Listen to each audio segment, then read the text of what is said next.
موضوع الدرس في قصة عيسى ابن مريم وما فيها من العبر والحكم، آخر سورة الصف، تفسیر ابن کثیر۔ الحمد للہ رب العالمین والصلاة والسلام على اشرف الانبیاء وسید المرسلین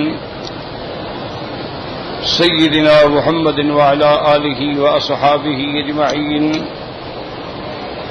اللهم صل على سيدنا محمد وعلى آل سيدنا محمد كما صليت على إبراهيم وعلى آل إبراهيم في العالمين إنك حميد مجيد۔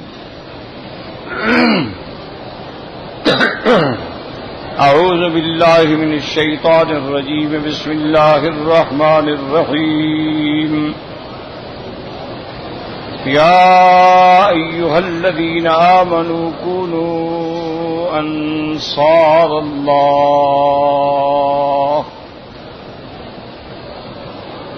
كما قال عيسى ابن مريم للحواريين من أنصاري إلى الله قال الحواريون نحن أنصار الله فآمنت طائفة من بني إسرائيل وكفرت طائفة فأيدنا الذين آمنوا على عدوهم فأصبحوا ظاهرين۔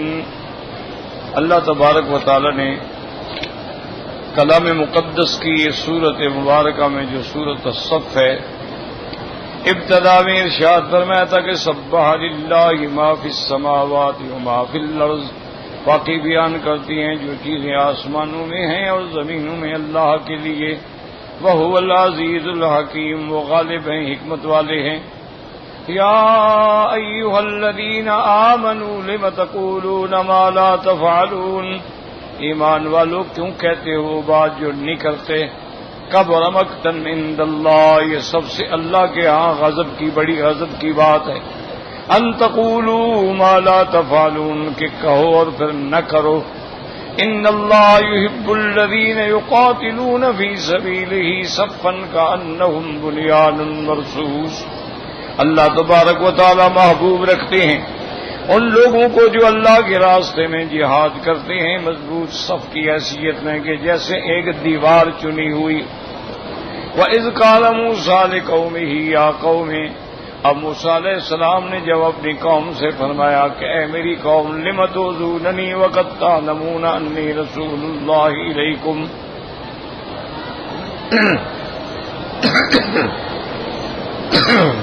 تم کیوں مجھے ایذا دیتے ہو حالانکہ جانتے ہو کہ میں اللہ کا رسول ہوں تمہاری طرف۔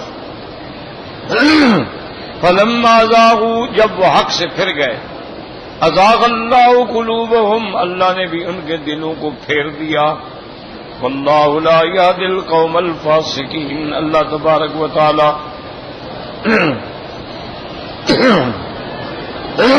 فاسقین، حد سے نکلنے والوں کو ہدایت نہیں دیتے۔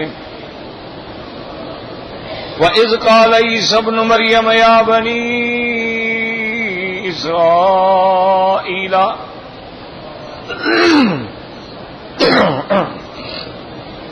پتہ نہیں کس نے عطر لگایا ہے، اِنَّا لِلَّهِ وَإِنَّا إِلَيْهِ رَاجِعُونَ، لا حول ولا قوة۔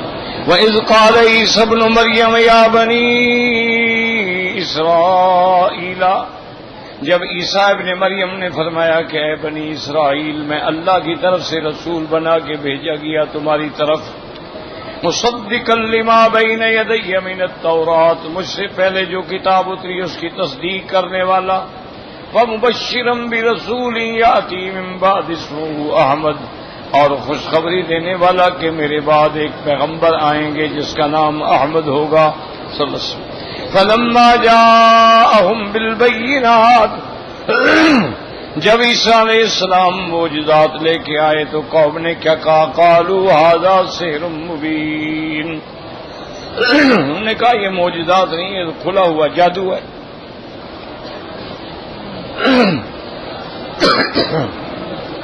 اب اللہ نے فرمایا ومن اظلم ممن افترى علی اللہ الکذب وهو یدعی الی الاسلام، اس سے بڑا ظالم کون ہے جو اللہ پہ جھوٹ باندھے حالانکہ اس کو اسلام کی طرف بلایا جا رہا ہے۔ واللہ لا یہدی القوم الظالمین، اللہ ظالمین کو ہدایت نہیں دیتے۔ یریدون لیطفئوا نور اللہ بافواہہم، یہ چاہتی ہیں کہ اللہ کے نور کو اپنی پھونکوں سے بجھا ڈالیں۔ واللہ متم نورہ، اللہ اپنے نور کو پورا کرنے والے ہیں۔ ولو کرہ الکافرون، چاہے کافر اس کو نہ چاہیں۔ هو الذی ارسل رسولہ بالہدی ودین الحق، وہ ذات جس نے بھیجا اپنے پیغمبر کو ہدایت اور دین حق دے کر، لیظہرہ علی الدین کلہ، تاکہ غالب کر دیں آپ کو تمام ادیان پہ۔ ولو کرہ المشرکون، چاہے مشرکین اس کو ناپسند کریں۔ یا ایھا الذین آمنوا هل ادلکم علی تجارۃ تنجیکم من عذاب علیم، اس کے بعد اللہ فرماتے ہیں ایمان والو کیا میں تم کو نہ بتلاؤں ایک ایسی تجارت جو تمہارے لیے ذریعہ بن جائے تم کو نجات دے عذاب علیم سے۔ وہ تجارت کیا ہے؟ تؤمنون باللہ ورسولہ، اللہ پہ اور اللہ کے رسول پہ ایمان لاؤ۔ وتجاہدون فی سبیل اللہ باموالکم وانفسکم، اور اللہ کے راستے میں جہاد کرو مال سے بھی اپنے جانوں سے بھی۔ ذالکم خیر لکم ان کنتم تعلمون، یہ اللہ پر ایمان لانا، اللہ کے راستے میں مال اور نفس سے جہاد کرنا، یہ تمہارے لیے بہتر ہے اگر تم جانو۔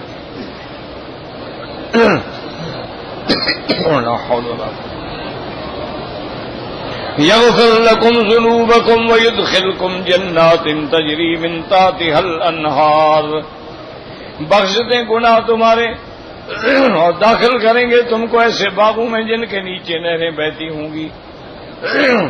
ومساکن طیبۃ، اور بڑے پسندیدہ ٹھکانے، فی جنات عدن، جنات عدن کے اندر۔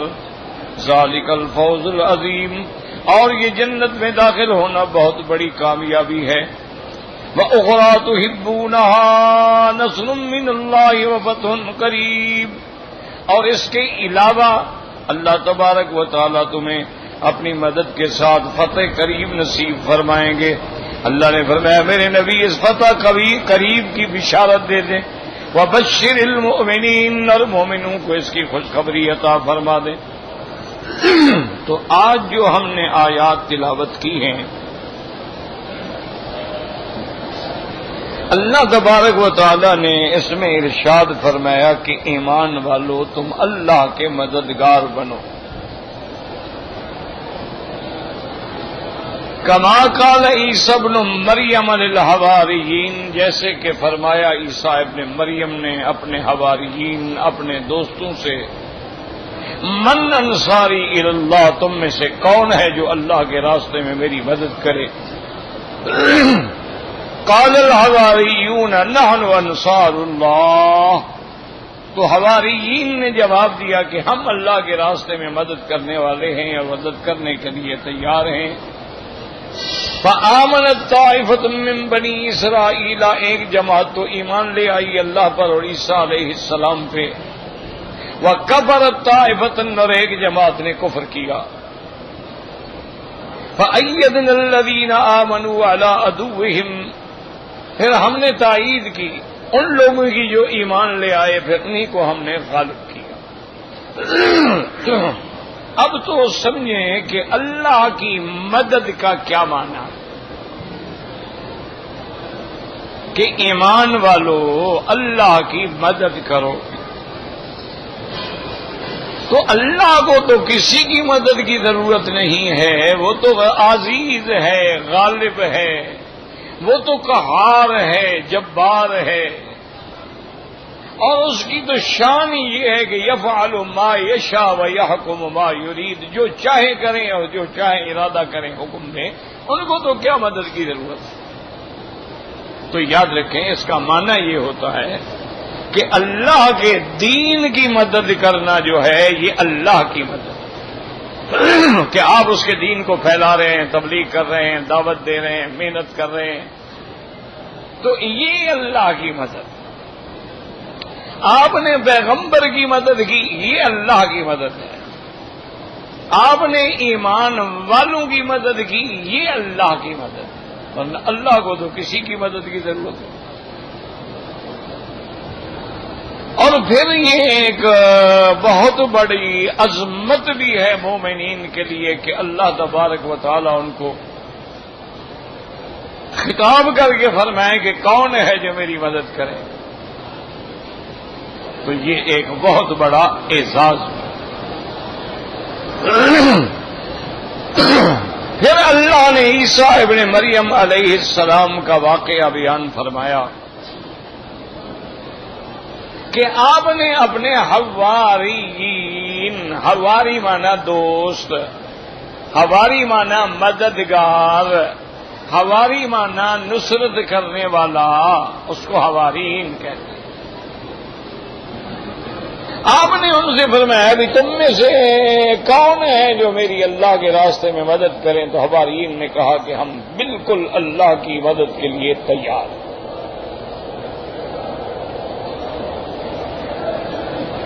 لفظ انصاری یاد رکھیں کہ ایک حواریین عیسیٰ علیہ السلام ہیں. سب سے پہلی بات تو یہ ہے کہ ان کی تعداد بہت تھوڑی تھی.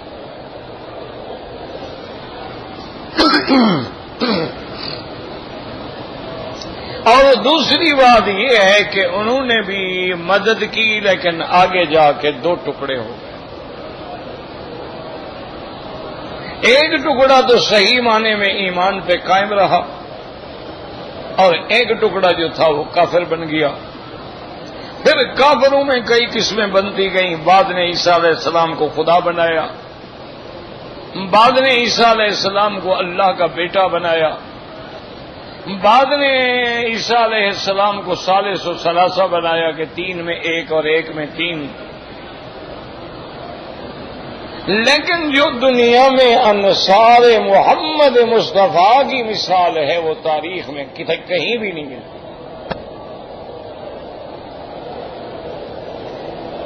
کہ حضور صلی اللہ علیہ وسلم کے صحابہ نے اور خاص طور پہ اہل مدینہ نے، جن کو اللہ نے قرآن میں انصار فرمایا، اور یہ لفظ انصار جو ہے یہ ایسا لقب ہے کہ تمام سابقہ امتوں کو بھی کسی کو نہیں ملا ہے. یہ صرف حضور کی امت کو ملا ہے. اور انصار سے مراد کون ہے؟ اہل مدینہ. اہل مکہ جو تھے یہ مہاجرین میں آ گئے، اور اہل مدینہ جو تھے وہ انصار میں آئے. جب میرے آقا رحمت دو جہاں مدینہ منورہ میں تشریف لائے تو انصار نے اپنا وعدہ نبھا دیا کہ سب تن من جان مال سب حضور پہ قربان کرنے کے لیے تیار ہو. حضور صلی اللہ علیہ وسلم نے آخا بین المہاجرین والانصار، مہاجرین و انصار کے درمیان میں اخوت کا اعلان کیا. یعنی ایک مہاجر ایک انصاری بھی تم آپس میں بھائی ہو. تو انصار مدینہ نے اتنی بڑی قربانی دی کہ اپنے بھائی کو لے کے گھر میں گئے اور کہا دیکھو یہ میرا گھر ہے، آدھا تمہارا آدھا میرا. یہ میرے کھجوروں کا باغ ہے، آدھا تمہارا ہے آدھا میرا. حضور نے آپ کو میرا بھائی بنایا ہے تو آپ میرے شریک ہیں. اور بھتہ کے بعد انصار نے تو یہ بھی کہا مہاجرین سے کہ بھئی میری دو بیویاں ہیں، ان میں دیکھ لو جو تمہیں پسند ہو، میں طلاق دے دیتا ہوں، تم شادی کرو. یعنی ایسی مثال روئے زمین پہ کہیں نہیں ملتی، نہ مہاجرین کی نہ انصار کی. ایسی مثال کہیں نہیں ملتی کہ سیدنا ابو بکر رضی اللہ تعالیٰ عنہ جو مکے کا یعنی مکے کے گنے چنے سرمایہ داروں میں تھے، اور ایک وقت آئے کہ پہننے کے لیے کپڑے بھی نہ ہوں، ایک آباد ٹانکا لگا کے بیٹھا ہو، اور یہ مثال کہیں نہیں ملتی کہ اپنے منشے سے بیوی بچے اہل اولاد چھوڑی ہجرت۔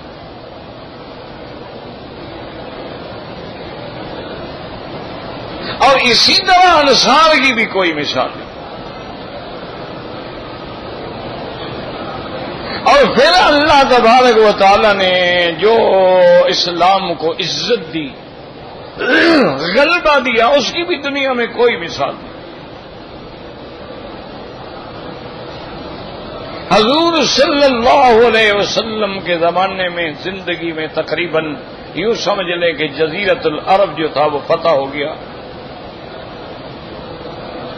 اور پھر سیدنا ابو بکر، سیدنا عمر، سیدنا عثمان، ان کے زمانے میں خلفائے راشدین کے زمانے میں اللہ نے اتنی عزت دی، عزم اور قوت دی کہ صحابہ نے اس دور کی جو سپر پاور تھی ان کو پاؤں کے نیچے رگیند ڈالا۔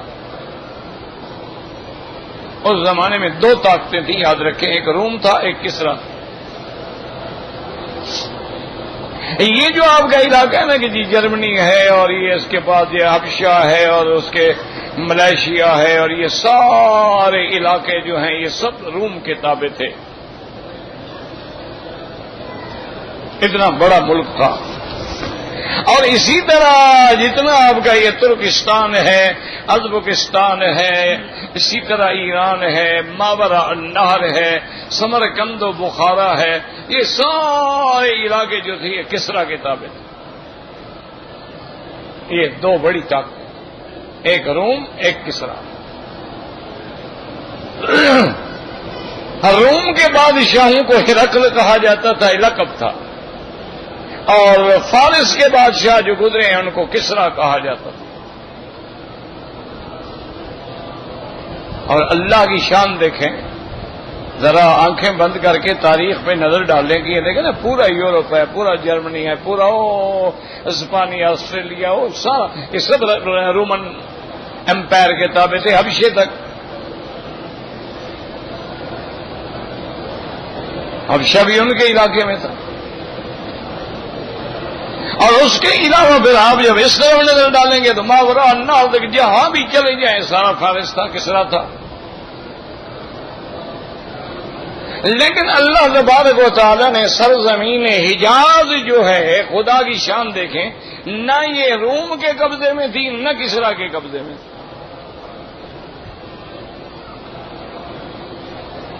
سرزمین حجاز جو ہے پہلے تاریخ سے اللہ نے اس کو محفوظ رکھا، نہ رومن امپائر نے تسلط کیا نہ کسرا نے۔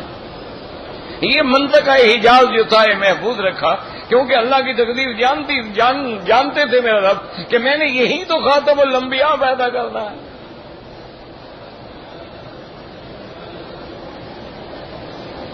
اور پھر اللہ نے اس خطے کو ایسا محفوظ رکھا کہ نہ یہاں پانی تھا، نہ موسم تھا، نہ زراعت تھی، نہ کوئی چیز تھی، کالے کالے خشک پہاڑ ہیں، صحرا ہے، شدید گرمی ہے، ادھر کون توجہ کرتا ہے؟ اس لیے بڑی طاقتوں کی ادھر توجہ ہی نہیں ہوئی۔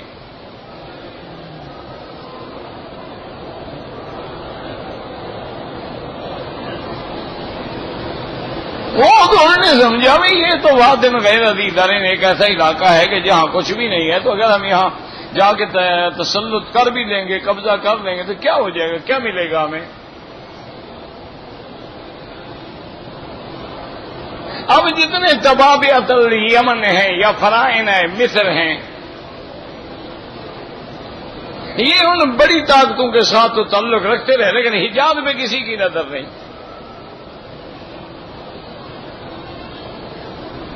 تو اس جگہ پر میرے اللہ نے اپنا کعبہ، اپنا قبلہ، اپنا گھر، مرکز ہدایت بنایا۔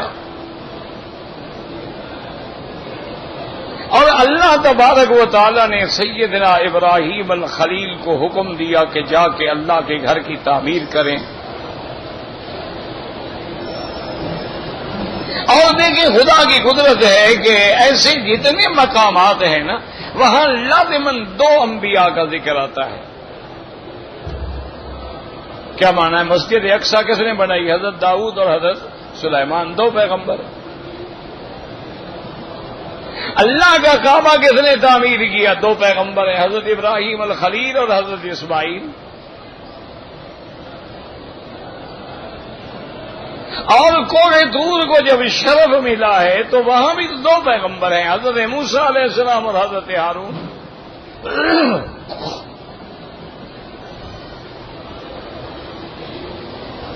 لیکن اللہ تبارک و تعالیٰ نے مدینہ منورہ کو طیبہ کو جو شرف دیا ہے، وہاں اللہ نے ایک در یتیم بھیجا، حضرت محمد مصطفیٰ، کیونکہ آپ کے بعد نبی کوئی نہیں. اللہ نے وہاں اپنے حبیب کو بھیجا. اسی طرح بعض علماء کہتے ہیں نا، ہے تو یہ یعنی لطیفہ تفسیر، وہ کہتے ہیں قرآن میں آتے ہیں علم یجد کا یتیمن فآوا، میرے محبوب کہ آپ یتیم نہیں تھے پھر ہم نے آپ کو ٹھکانہ دیا. تو ایک معنی تو یہی ہے کہ آپ کے والد پہلے فوت ہو گئے تھے. اچھا، پھر آپ کی 7 سال عمر تھی تو والدہ بھی فوت ہو گئی، تو حقیقی یتیم ہو گئے.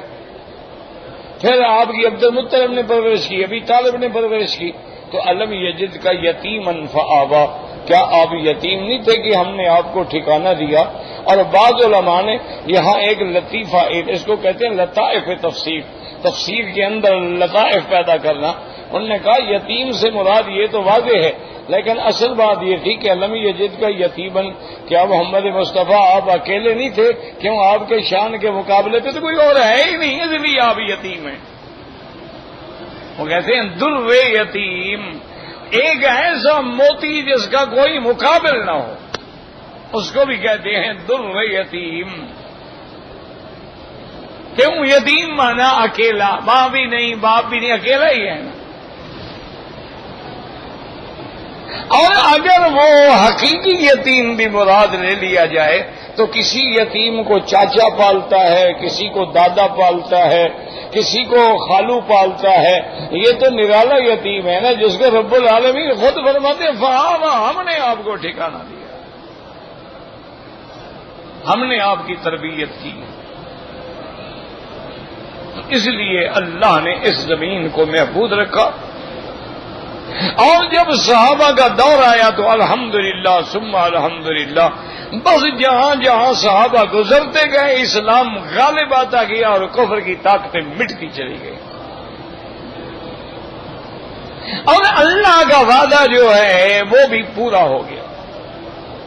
اور اس کی آخری تکمیل کب ہوگی؟ اسی لیے عیسیٰ علیہ السلام کا نام بار بار ساتھ آ رہا ہے.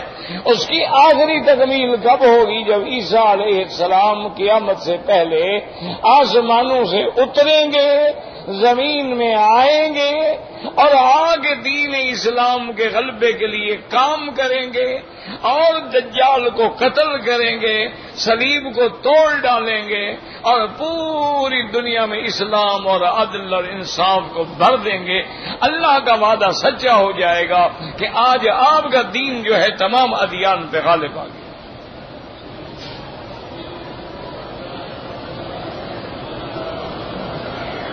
بعض علماء یہ بھی یعنی سوال کرتے ہیں کہ عیسیٰ علیہ السلام کو آخر آسمانوں پہ کیوں بٹھایا گیا؟ لاکھوں پیغمبر ہیں، اللہ حضرت ابراہیم علیہ السلام کو بٹھا دیتے اور پیغمبر کو بٹھا دیتے. اور اسی طرح عیسائی جو ہے نا جی، وہ بھی مسلمانوں کو دھوکہ دیتے ہیں کہ بھائی دیکھو، اگر تمہارا دین کامل مکمل ہے تو تم کیوں عیسیٰ علیہ السلام کی انتظار کر رہے ہو؟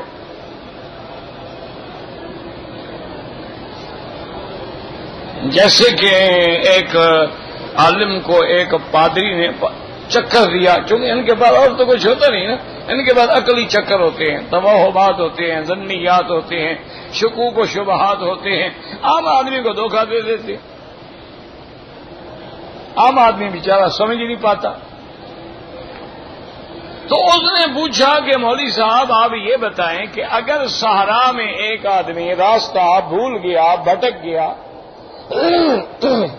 اور آگے آیا تو دیکھتا ہے کہ ایک بندہ تو سویا ہوا ہے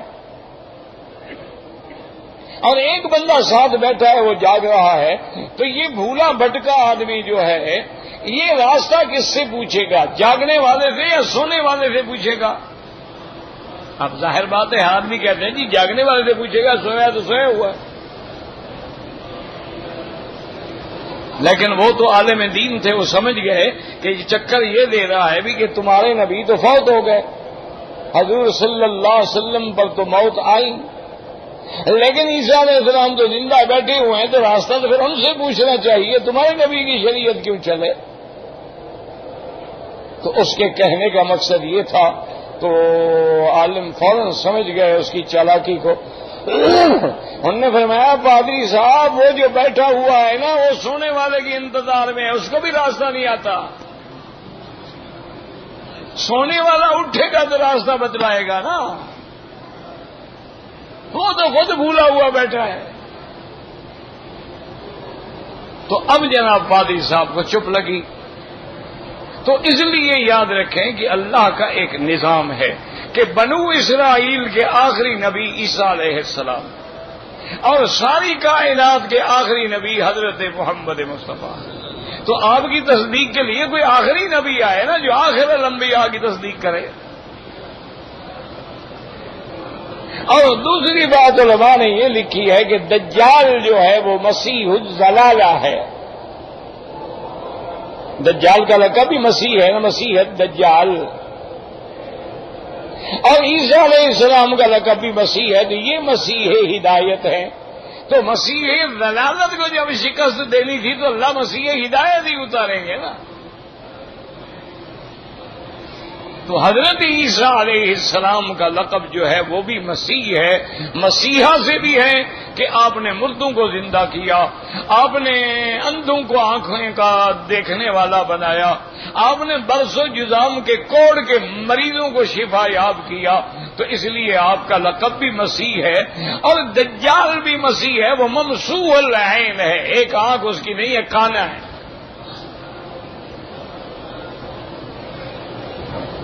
اور تم ہمارے مسلمان جو ہے نا جی اتنے ہم خواب غفلت میں سوئے ہوئے ہیں اور جو جاگ رہے ہیں ان کا بھی ایک نظریہ ہے، پیسہ بناؤ، پیسہ پیسہ پیسہ پیسہ بناؤ. بس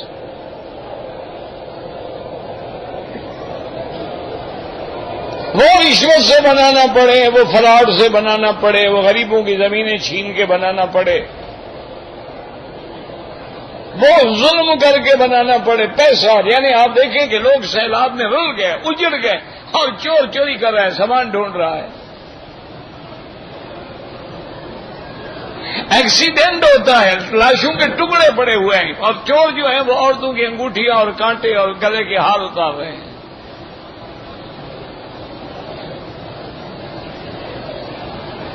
تو اس لیے ہمیشہ یاد رکھیں کہ یہ اللہ کا نظام ہے کہ جہاں مسیح الجلالہ کا وجود ہوگا تو پھر اللہ مسیح ہدایت کو اتارے. اور اسی لیے میں آپ کو بتا رہا تھا کہ یہ دجال جو ہے نا یہ یہود کا امام ہوگا، یہودیوں کا. اچھا ان کو بھی پتا ہے کہ ہمارا امام جو ہے ایک آنکھ سے کانا ہوگا، یہ ان کو بھی پتا ہے، انہوں نے بھی تاریخ پڑھی ہے. اسی لیے اب آپ دیکھیں کئی چیزوں پر انہوں نے اپنا ٹریڈ مارک جو ہے نا وہ آنکھ کا دیا ہے. یہودی فرمے ہیں ان کا ٹریڈ مارک جو ہے ایک آنکھ ہے، وہ اسی کھانے کا انتظار کر رہے ہیں. اچھا اسی طرح انہوں نے جتنا اسلحہ بنایا آپ اسلحہ چلا کے مجھے دکھائیں، ایک آنکھ بند کریں گے کہ نہیں؟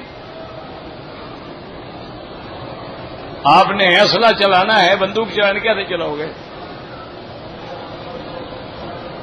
اچھا انہوں نے کیمرہ بنا دیا، کیسے فوٹو کھینچو گے؟ ایک آنکھ بند کر دے گا اور کرو گے نا جی. وہ تمہیں اسی کانے کے تابع کر رہے ہیں، دجالیت کا فتنہ آ رہا ہے نا.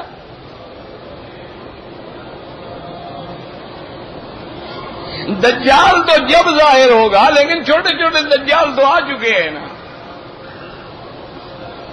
سلاسون دجالون کذابون، تو 30 دجال تو ایسے ہوں گے نا، کلہم یزعم انہ نبی، جو دعویٰ کریں گے کہ ہم نبی ہیں.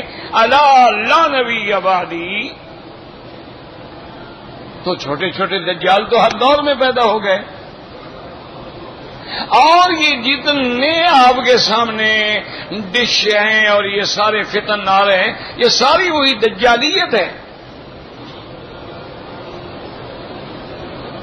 اور عیسیٰ علیہ السلام کو اللہ نے ایسی طاقت دی ہوگی کہ باب لد میں جب وہ اس کے مقابلے پہ آئیں گے دجال کے، انہ یذوب کما یذوب الملح فی الماء، حدیث میں آتا ہے ایسے گل جائے گا جیسے نمک پانی میں گل جاتا، ختم ہو جائے گا۔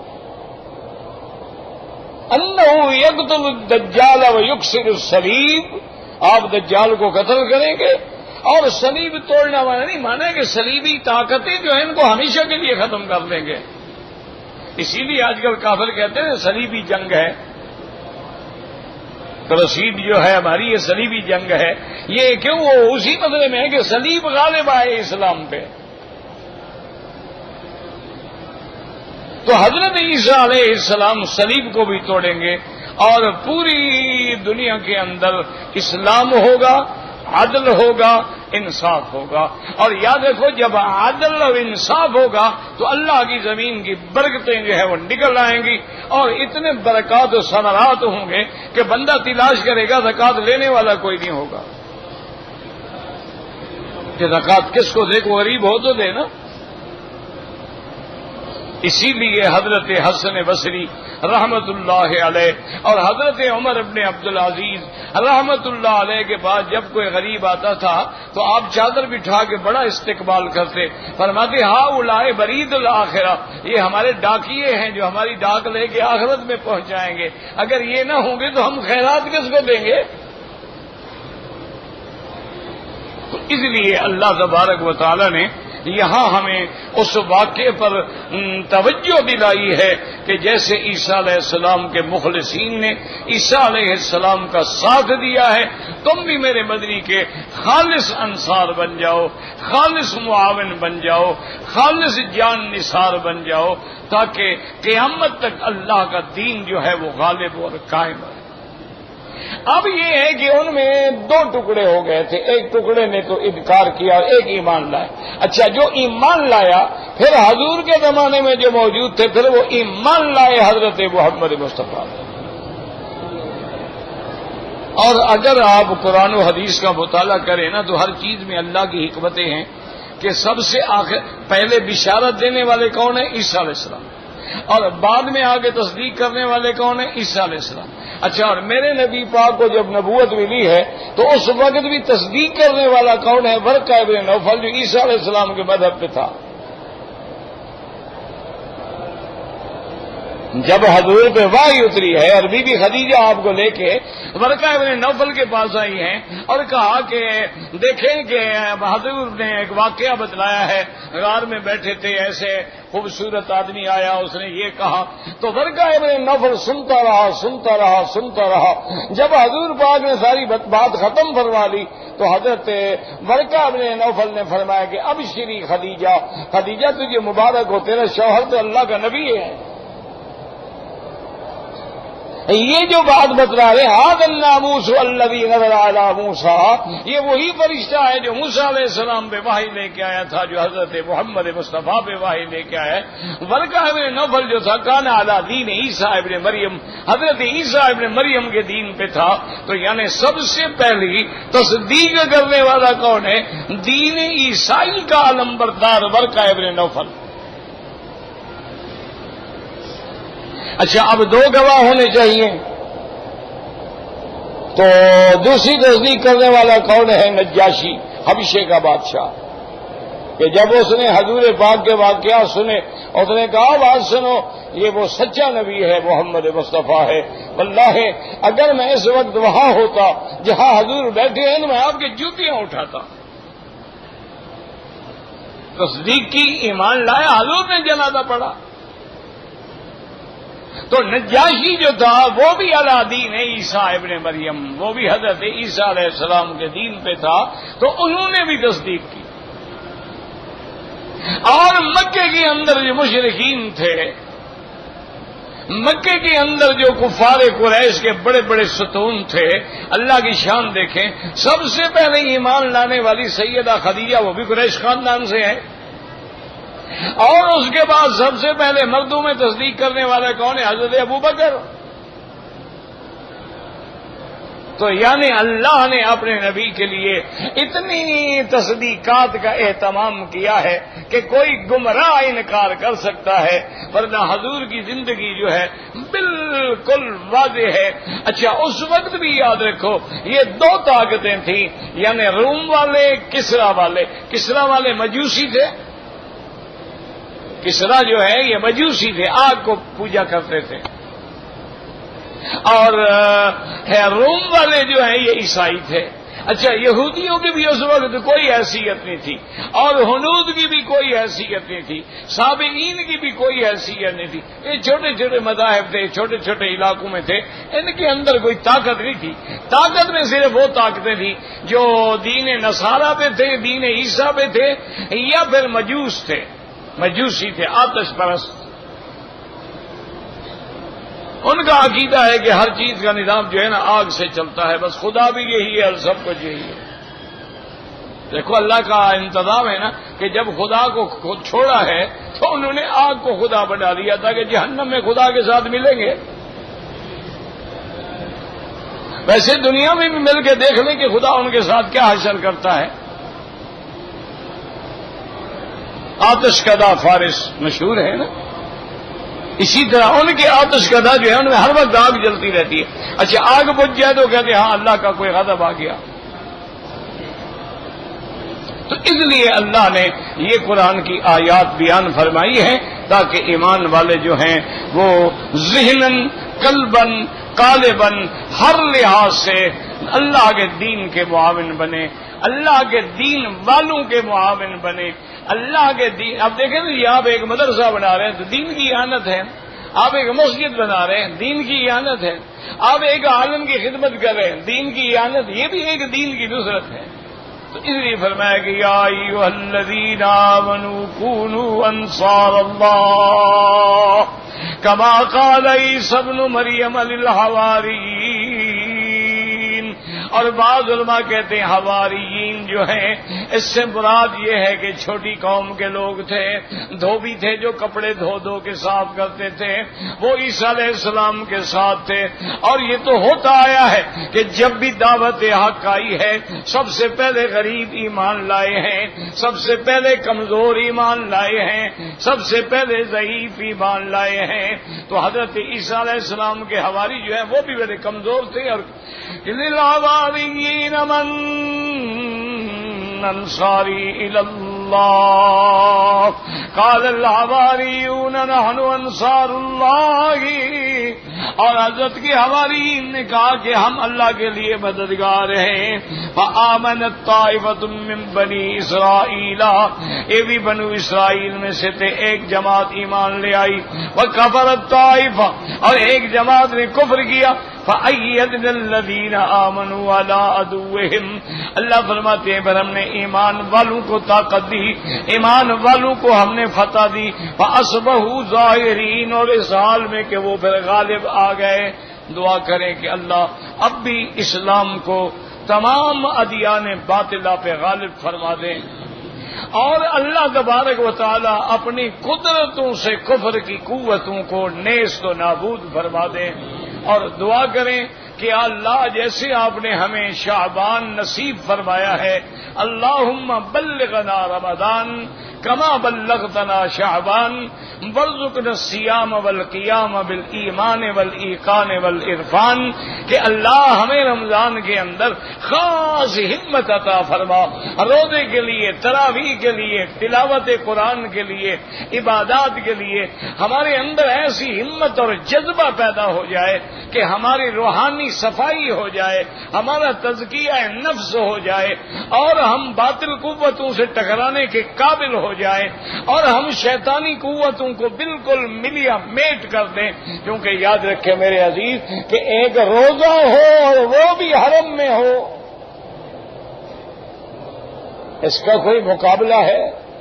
اللہ کے نبی کی صحیح حدیث ہے، حدیث کچھ کہ الصوم لی وانا اجزی بہ، اللہ نے فرمایا میرا مدنی اپنے روزے داروں کو کہہ دو کہ روزہ میرے لیے ہے اور روزے کا بدلہ میں خود دوں گا۔ کیوں روزہ میرے لیے ہے؟ ہر عبادت اللہ کے لیے، نماز کس کے لیے ہے؟ ہم نماز جو پڑھتے ہیں کس کے لیے؟ اللہ کے لیے۔ تو روزے کا کیوں کہا گیا کہ ہر عبادت میں ریا کا شبہ ہو سکتا ہے کہ میں نماز پڑھ رہا ہوں، کوئی نہ کوئی تو دیکھے گا نا، اور میں حج کر رہا ہوں، کوئی نہ کوئی دیکھے گا، عمرہ کر رہا ہوں، لوگ دیکھیں گے، لیکن روزہ ایسا ہے کہ اللہ اور بندے کے سوا کسی کو پتہ نہیں ہے۔ آپ گھر کے اندر کمرے میں بیٹھ کے پانی پی لیں، کسی کو کیا پتہ ہے؟ تو اب روزہ ایک ایسی عبادت ہے جو خالص اللہ اور بندے کے درمیان میں ہے کہ پیاس لگی ہوئی ہے، طبیعت چاہتی ہے، اور پورا فریج جو ہے ماشاءاللہ انواع و اقسام کے مشروبات سے بھرا ہوا ہے، لیکن وہ کہتے ہیں نہیں بھائی روزہ ہے یار، روزے میں پانی میں نہیں پیوں گا۔ تو اللہ فرماتے ہیں جب روزہ میرے لیے ہے تو اس کا بدلہ بھی میں فرشتوں کو نہیں کہوں گا کہ میری طرف سے دے دو، انا اجزی بہ، اس کا بدلہ بھی میں خود دوں گا۔ اور بعض علماء نے اس حدیث مبارک کا ایک اور ترجمہ بھی کیا ہے، انہوں نے فرمایا الصوم لی وانا اجزی بہ، کہ روزہ میرے لیے ہے اور میں خود روزے کی جزا ہوں کہ میں قیامت میں اس کو اپنا دیدار نصیب فرماؤں گا کہ تم نے دنیا میں میرے لیے شربت چھوڑا ہے تو آج میرے دیدار کی شربت پی لیں۔ تو اس لیے خاص طور پہ ہمت کر لیں۔ بی بی عائشہ فرماتی ہے کہ حضور پاک جتنی کان یجتہد فی رمضان ما لا یجتہد فی غیرہ، آپ رمضان میں جتنی جہد کرتے تھے عبادت میں ایسے اور کسی مہینے میں نہیں کرتے تھے۔ اور بی بی عائشہ فرماتی ہے کہ کان شد ادرہ، اور آپ آخر رمضان میں آ کر تو چادر کو اچھی طرح باندھ لیتے تھے۔ کیا مانا؟ یعنی عورتوں کی خواہش اپنی بیوی کا بھی خیال نہیں کرتے تھے، اور رات اور دن جو تھی عبادت میں، صیام میں اور تلاوت میں گزرتی تھی۔ دعا کریں کہ اللہ تبارک و تعالی اپنے صائمین، اپنے اولیاء اللہ، اپنے صدیقین، اپنے مومنین، اپنے قانتین بندوں کی عبادت کی برکت سے ہمیں بھی صحیح عبادت کی توفیق عطا فرما دے۔ وما ذلک علی اللہ بعزیز، اللہ کے آگے کیا مشکل۔ ہم جب مسجد میں، پرانی بات ہے، بچے تھے، ہمارے علاقے کا ایک آدمی تھا، فوت ہو گیا، اللہ اس کی مغفرت کرے، بڑا ہی عجیب شرارتی آدمی تھا۔ تو لیکن جناب رمضان المبارک میں ہم نے دیکھا ماشاءاللہ، ہماری مسجد میں وہ بیٹھتا تھا، وہی نمازیں پڑھتا تھا، تو رمضان المبارک میں ہر روز قرآن کا ایک ختم کرتا، فجر کی نماز پڑھ کے بس بیٹھے پڑھ رہا، جب تھک گیا وہیں مسجد میں سو گیا، پھر ظہر کی نماز پڑھی بیٹھا پڑھ رہا، تھک گیا وہیں سو گیا۔ یعنی ماشاءاللہ افطار کے وقت وہ قرآن ختم کر چکا ہوتا تھا۔ ایک افطار کی دعا منظور ہوتی ہے اور ایک ختم قرآن کی دعا۔ اور مجھے یاد ہے ایک ہمارا ہمسایہ تھا، بڑا موٹا بڑا ایسے، تو وہ کمار تھا بیچارہ، مٹی کے برتن بناتا تھا، اور وہ میرے خیال میں اتنا بڑا جو مٹی کا مٹکا ہوتا ہے نا وہ بھنگ کا پیتا تھا۔ اچھا، خدا کی شان یہ ہے کہ رمضان المبارک جب مہینہ آتا تھا تو والد صاحب رحمت اللہ علیہ اس کے افطار کی روٹی بھی اپنے سر پہ رکھ کے خود پہنچاتے تھے، اور ساری کی روٹی بھی اس کو خود پہنچاتے تھے۔ اور اتنا یعنی بھنگ پینے والا آدمی جو 24 گھنٹے بیچارہ بھنگ کے اس نشے میں ہوتا تھا، بس رمضان کا چاند اترا، بھنگ ختم ہو گئی، یا بیٹھا نماز میں، یا قرآن ہے یا نماز، پورا مہینہ مجانے کے گلاس کو بھی ہاتھ لگا لے، پورا مہینہ نہیں پینا۔ اچھا، ہم عید پڑھ کے آ رہے ہوتے تھے، راستے میں کبھی مل جاتے تھے، ہم کہتے کیا حال ہے چاچا، کیا حال ہے؟ جا رہا ہوں بھنگ بنانے، چھوٹے سے چھیڑتا تھا، ہم کہتے چاچا کیا حال ہے؟ عید، کہتے ہاں عید تمہاری ہوگی، میری تو ابھی ہوگی، بھنگ بناؤں گا تو عید ہوگی نا۔ تو مولویوں کی تو ہو گئی ہو، تو بغیر بھنگ کے ہو جاتی، ہماری تو نہیں ہوتی۔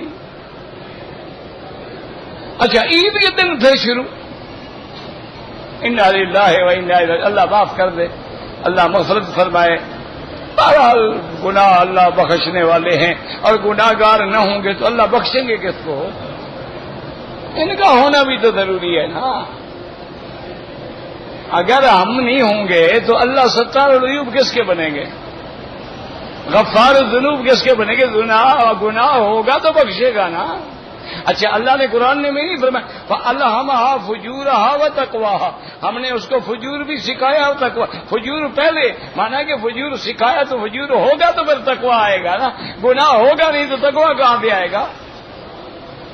تو اس لیے یاد رکھیں یہ رمضان کا مہینہ جو ہے بالکل خالص رحمتوں کا مہینہ ہے، اور یہ وہ مہینہ ہے کہ ہر رات اللہ تبارک و تعالی آگ سے آزادی کے پروانے دیتے ہیں، اور سب سے زیادہ تو عشر الاواخر میں ملتے ہیں اور لیلۃ القدر میں ملتے ہیں، ورنہ ہر رات جو ہے وہ آزادی کے پروانے ملتے ہیں۔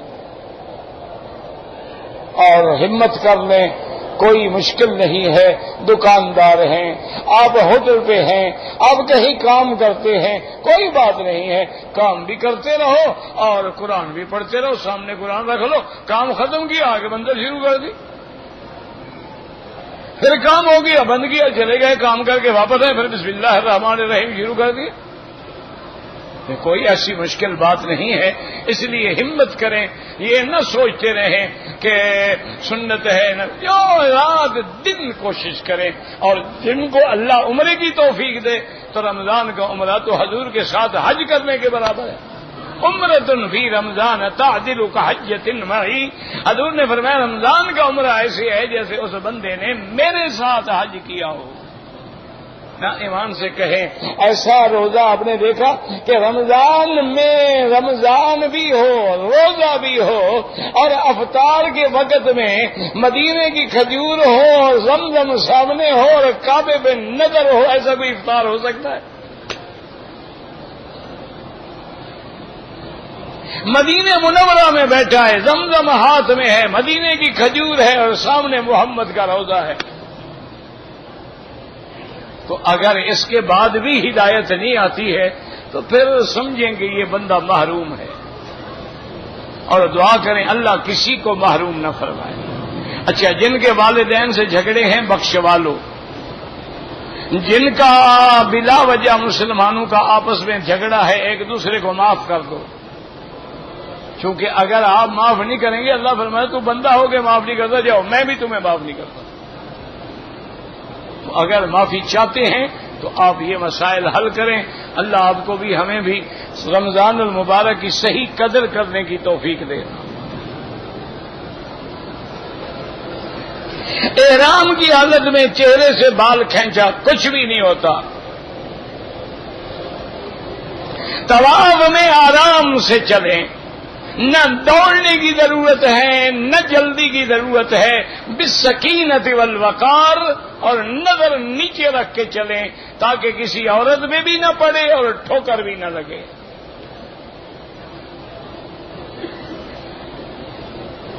رمضان کے عمرے کی فضیلت اب بھی آپ حاصل کر سکتے ہیں، کیا مشکل ہے؟ مدینہ منورہ چل جائیں، زیارت بھی کر لیں اور واپسی پہ میقات کا عمرہ بھی کر لیں، طائف چلے جائیں میقات کا عمرہ ہو سکتا ہے، نہ ہو تو مسجد عائشہ اور جیرانہ سے کر لیں۔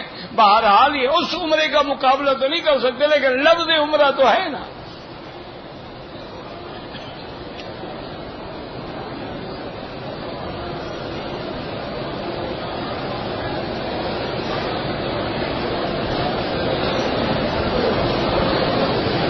اگر آپ حج سے 20 دن پہلے مکے میں آ جاتے ہیں، آپ تو ڈپٹی کے لیے مدینہ جا رہے ہیں نا، ڈپٹی ختم کر کے آ گئے، ٹھیک ہے آپ حج افراد کریں گے، آپ پھر عمرہ نہیں کیے گی کہ شوال کے بعد عمرہ نہ کرنا، اگر عمرہ کرو گے تو پھر تمتع ہوگا۔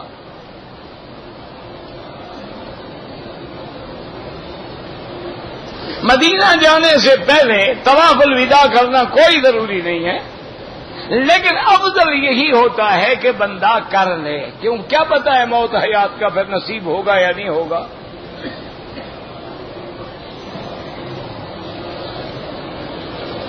پینٹ شرٹ جو پہنتے ہیں کوئی بات نہیں ہے، لیکن بہرحال یہ لباس اسلامی نہیں ہے۔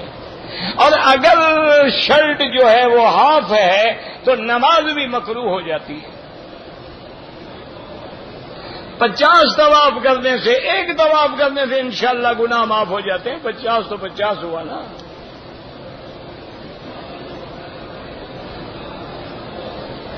اگر بال چھوٹے ہیں بالکل تو آپ اس طرح پھروائیں، اگر کینچی سے کٹ سکتے ہیں تو سارے سر کے بال اتنے کٹ جائیں کہ بالوں کا 1/4 حصہ اتر جائے۔ اگر کوئی ٹک لگاتا ہے تو بال بھی منڈوائے، ایک دم بھی ادا کرے۔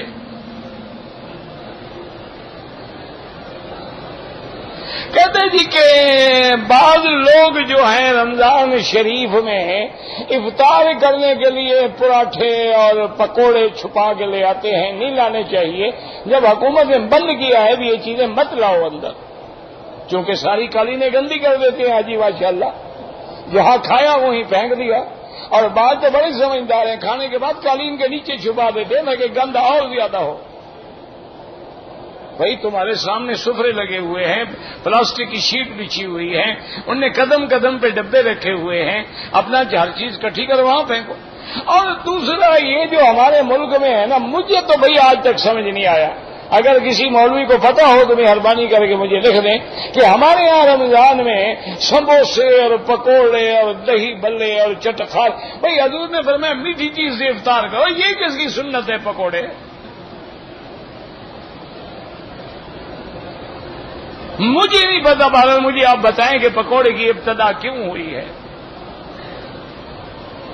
سموسے بن رہے ہیں اور پکوڑے بن رہے ہیں اور پتہ نہیں کئی چٹخارے دار چیزیں بن، بھئی حضور پاک نے فرمایا افضل یہ ہے کہ افطار کھجور سے کرو، اور کھجور بھی اگر تازہ ہو تو سبحان اللہ، اگر تازہ نہ ملے تو چلو سوکھی ہوئی کھجور ہو، اگر کھجور بھی نہیں ہے تو فرمایا پھر پانی سے استغفار کرو۔ یہ ہمارے ہاں جو رواج ہے، بعض لوگ نمک سے افطار کرتے ہیں، یہ پتہ نہیں یہ کس کی سنت ہے۔ انا للہ و انا الیہ راجعون۔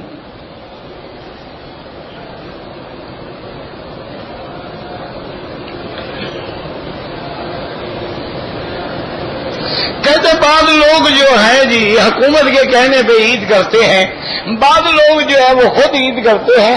عیدیں حکومت کے تابع وہاں ہوتی ہیں جہاں حکومت اسلام کی ہو، حاکم مسلمان، جیسے سعودی عرب میں الحمدللہ سب ایمان والے لوگ ہیں، قرآن و سنت والے لوگ ہیں، لیکن جہاں جس کو قرآن کا پتہ ہی نہ ہو، نماز روزے کا پتہ ہی نہ ہو، ان کا کیا اعتبار ہے؟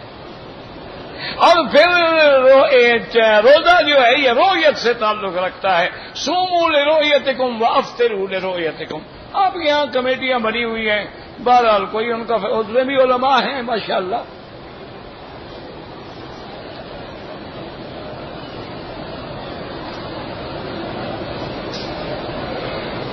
کہتے ہیں جی کہ حضور کی حدیث میں ہے کہ جس نے کلمہ پڑھا وہ جنت میں جائے گا، بالکل ہمارا ایمان ہے۔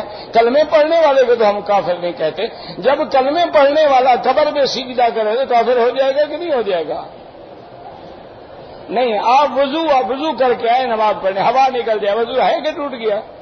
وضو ٹوٹ جاتا ہے، ایمان کھڑا رہتا ہے، وہ بھی ٹوٹ جاتا ہے۔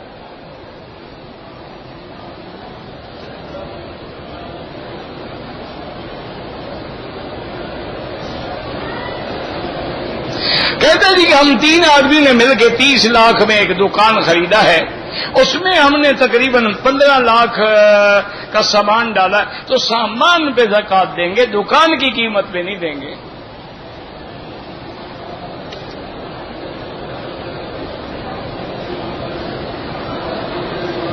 کہ حضور نے فرمایا تھا 3 دفعہ آمین، ہاں بالکل صحیح حدیث ہے۔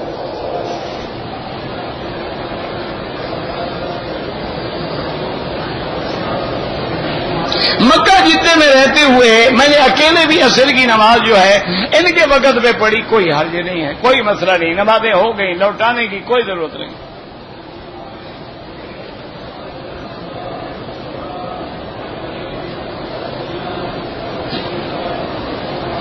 میں رمضان میں زکات دیتا ہوں، میرا پیسہ جو تجارت میں لگا اس کی بھی زکات دو گے؟ کیوں نہیں دو گے بھائی؟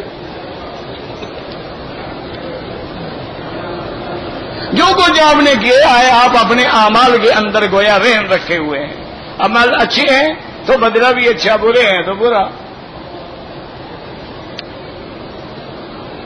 حضرت علی کو کرم اللہ وجہہ کیوں کہتے ہیں؟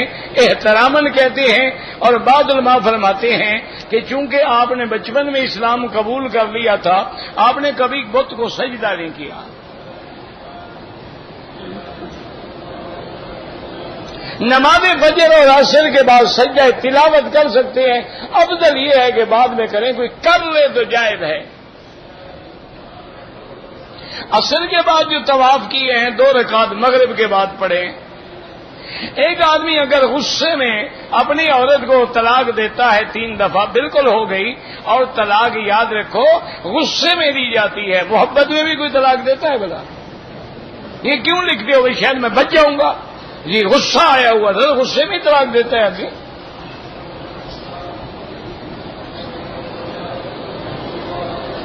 حج کران میں صفا مروہ ہے، بالکل ہے. اگر زوال سے پہلے 11 یا 12 کو کنکریاں مارے تو دم پڑ جائے گی. موبائل سے فوٹو نکالنا حرام ہے.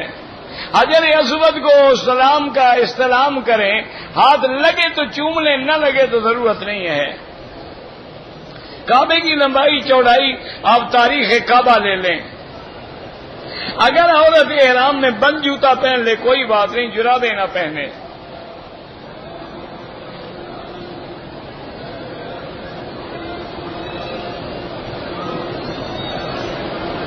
اگر عدالتی فیصلے سے قبل جج کو پتہ لگ جائے کہ یہ مجرم ہے لیکن شہادت نہیں ہے، وہ سزا نہیں دے سکتا. اس کی سزا کا تعلق شہادت سے، ورنہ پھر اللہ اس کو سزا دے گا.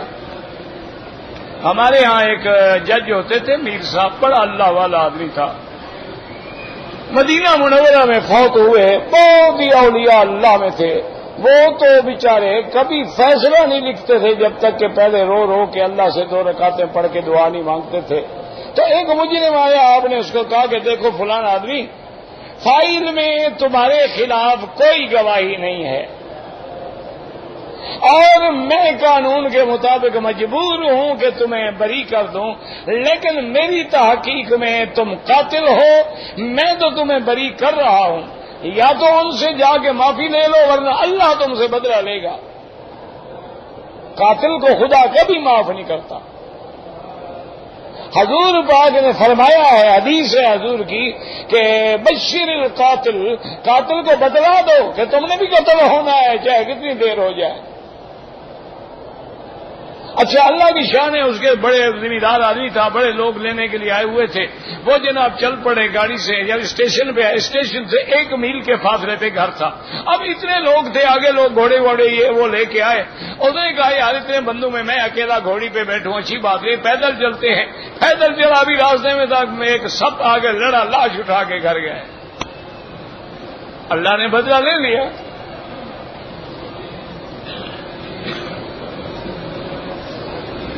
بہرحال یہاں حرم کی جماعت نہ چھوڑا کریں، مسئلے شسلے کے چکر میں نہ پڑیں. جب حرم کی جماعت ہو، عصر ہو یا فجر، ہر حال میں حرم میں پڑھیں. اگر آپ نے 15 دن ایک جگہ رہنا ہے آپ نماز پوری پڑھیں گے. اگر ایک جگہ نہیں رہنا ہے 8 دن 7 دن پھر قصر پڑھنی ہے.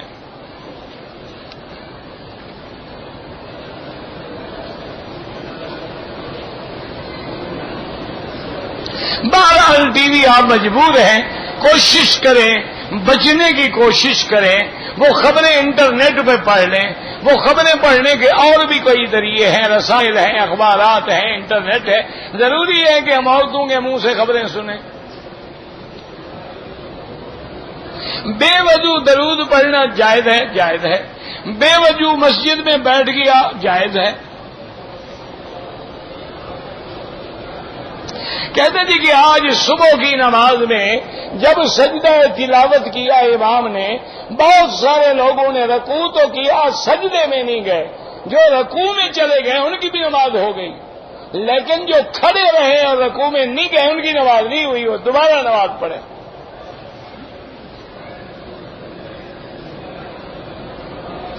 ایک حدیث، یہ تو خیر آپ نے غلط لکھا ہے کہ مکے کی عمارات کا کرایہ سود کے برابر، یہ غلط بات ہے۔ یہ بعض علماء نے استدلال کیا ہے کہ بھی اللہ کا حرم جو ہے سواء العاکف فیہ والباد، اور دوسرا یہ مسجد الحرام ہے، تو بھئی مسجد الحرام کو کیسے بیچا جائے یا کیسے کرایہ لیا جائے؟ مسجد تو کرایہ پہ چڑھتی نہیں، اور اللہ نے اس کو مسجد کہا ہے، تو یہ استدلال ہے علماء کا، ورنہ فتویٰ اسی پہ ہے کہ جائز ہے۔ مکانات بنائے بھی جائیں گے، اگر جو بنائیں گے کرایہ نہیں لیں گے تو پیسے کون ادا کرے گا؟ ایک آدمی اگر 2 کروڑ لگا کے ایک بلڈنگ کھڑی کرتا ہے، کہاں سے نکالے گا وہ؟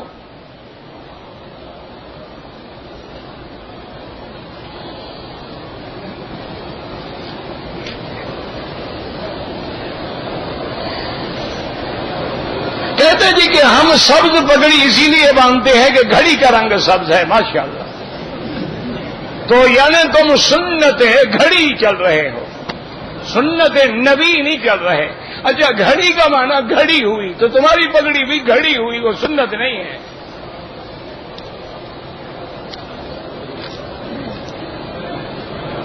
میں شوگر کا مریض ہوں، اللہ شفا عطا فرمائے۔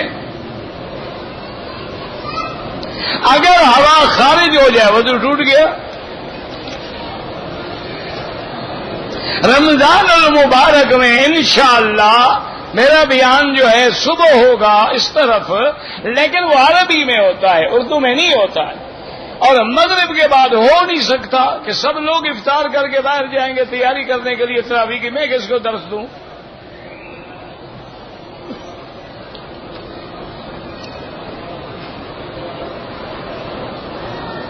اگر ایک آدمی نے وصیت کی ہے کہ اس کی نماز جنازہ دوسرے محلے کے میدان میں ہو، اس کی وصیت پہ عمل کریں۔